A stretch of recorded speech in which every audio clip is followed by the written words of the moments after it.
hooyadii konton iyo laba jirto inay ku dhacdo 10 sano ka hor oo dhiig iga go'ay kadibna 10kii sano la soo dhaafay gacantaana ka jabay anqawga ka jabay sintaan ka jabay waxyaabo badan oo tilmaamaya laftii inay jireen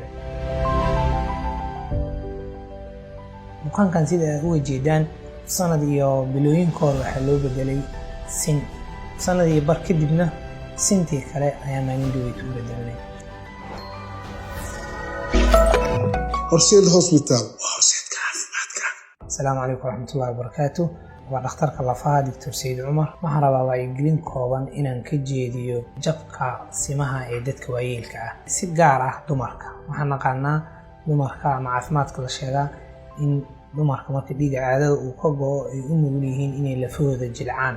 si daro caalamka dadka waxaa la siiyaa supplements iyo hormonal replacement therapy iyo daawooyin kaleeto oo xoojinayo awoodii lafaha kana hortagaya waxyaabo badan oo kaleeto oo isbedelada jirka ku dhacay markuu dumarka dhiiga ka tago. laakiin Soomaaliya wacyiga dadkeena oo hooseeya iyo waxyaabo badan oo kale loo aaneyn karo daawooyinkaas iyo supplementskaas dadka badankooda ma helaan.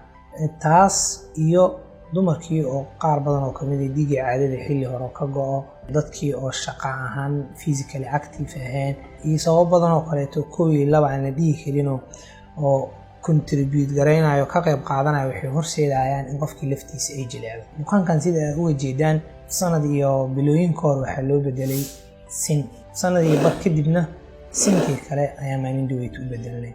alxamdulillaah way socotaa horumarada waddanka la gaaray ayay kamid tahay in qallimadiisa bedelid mid haaf iyo mid total waddanka hadda aan ku sameyno. laakiin waxa muhiim ah waxay tahay bulshada aan rabo inaan ku baraarujiyo kow ka hortagga sidee looga hortagaa waxay u baahan tahay lafi in la xoojiyo supplementska ka soo koob sida vitamin D calciumka caanaha geela waxyaabaha simbalka qofku uu sameyn karo waxaa kamid ah inuu active ahaado socdo dhaqdhaqaaqo lafaha kulama socotid kulama istiibini waxa la dhahayo oo laftaadii xajmigeedii inuu yaraado laga hortagayo.